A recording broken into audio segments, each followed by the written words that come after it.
Hello my friends and welcome to another video. Today I'm actually gonna do something a bit different and I'm gonna do a build guide situation here. This video is gonna focus on the site and what I pair it with in order to do PvE content while on a PvP server, so this will also help you. Well, the build itself is a bit catered towards also being able to actually go into PvP fights or at least run away without dying too quickly, but it has an insane amount of clear, so you can kill a lot of ads, you can kill a lot of mobs, you will be fine in end game area in Silverlight with no issues whatsoever. So let's get started with my choices and let's explain you what I'm gonna do. Now let's get started with gear. In this particular set I'm wearing the down gear and along with the corrupted amulet as well as the general soul reaper. This is the soul reaper that drops as a recipe from the big undead commanders. It has plus spell power and critical strike chance, which is pretty nice. However, this whole setup can be done from the beginning of iron tier in Holofang and so on, and you will see good results. However, you're gonna take quite a bit too much damage for higher level areas, but it's very cheap and very easy to repair, so it shouldn't be a problem for you. Now for the abilities of the Reaper are pretty nice. The swing is a AoE all around you that also slows and knocks back enemies, and the E, however, is the big one where you can throw the Reaper. It will slow people if you catch them with that, and it will also spin in place. The dash, of course, I'm gonna take Veil of Chaos because it's honestly the best dash in the game right now, and also I'm gonna take Chaos Volley because honestly, again, it's just really good. You cannot go without it. The Purgatory I take because of the heal.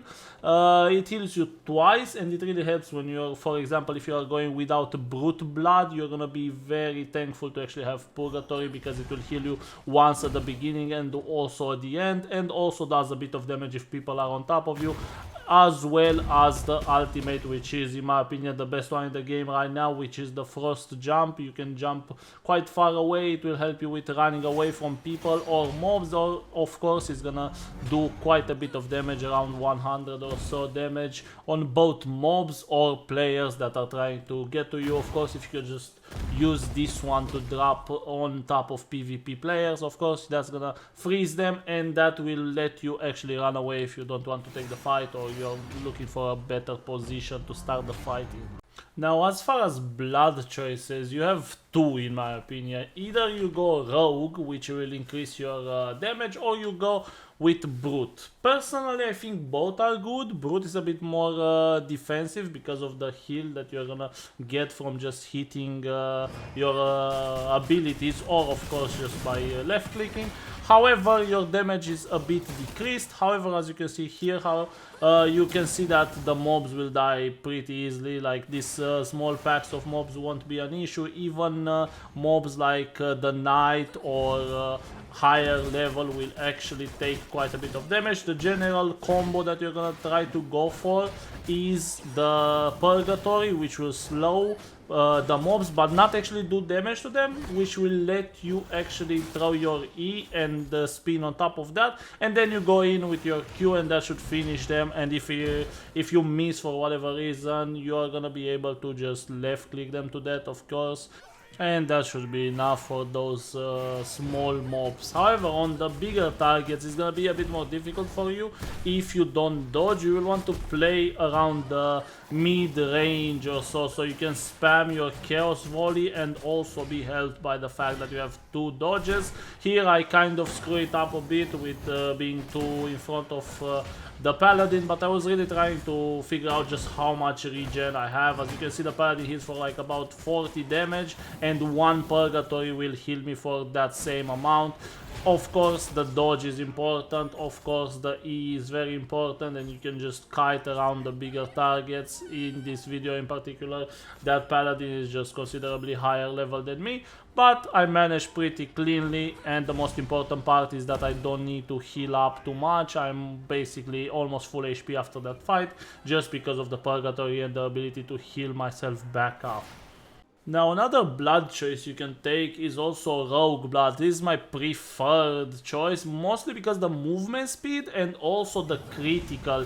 The crits are insane on this one, and also it gives you the ability to guarantee a critical strike after your dodge. So for example, if I dodge once, my next ability or my next left click is gonna be guaranteed the critical strike. As you can see here, the clear time is considerably faster. I can just bob and weave, moving around pretty easily with the Chaos, well, Veil of Chaos, whatever the dodge is called, with the 2 dodges. That means you are gonna have 2 guaranteed critical strikes no matter what, because every single one of them actually counts. So here I go in, I throw my E on top of that, I dodge, I do my Q, and they are basically all done.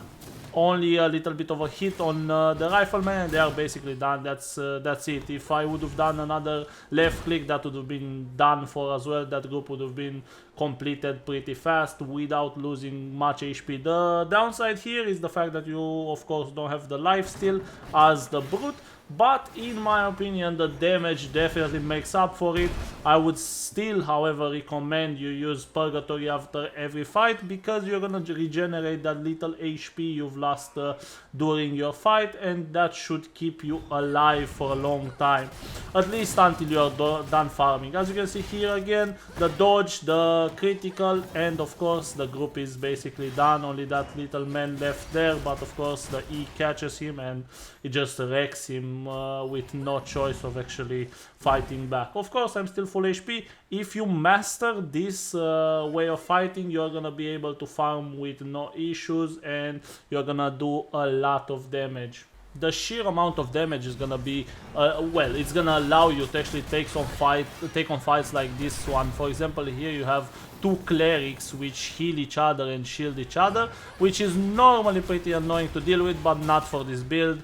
Definitely very good to have. One less tip I can give you about it is the fact that you are becoming invulnerable to hits shortly, well, for a short time after your dodge, and because of your rogue blood, your dodge cooldown is actually less. That means you can just dodge, take the hit, it won't do any damage to you, and then you dodge again and hit and you will be perfectly fine. You will be able to trade, well, face trade without actually taking hits there. As far as the ultimate goes and the uses for it, in my opinion, well, I don't know if the ultimate is a she, but if she was a she's beautiful and she does so much damage. So I would use it when you're stacking up mobs for sure. You can freeze them. As you can see, it does a lot of damage, but also I would definitely use it to either run away or engage on PvP players, because of the exact same reasons. It does a lot of damage and it freezes people for a long time, which also lets you go into a different combo out of that if you have another weapon on you. So definitely a good one, definitely the keystone to my next build, which actually has to do with the slashers, but I will let you know about that one when it's actually out, probably tomorrow, maybe the day after tomorrow, we'll see. Thank you so much for watching. Please leave a like, it actually helps, and yeah, have a great day. See you tomorrow. I will do another video and we're gonna have some more fun with V Rising. Kiss kiss, bye bye.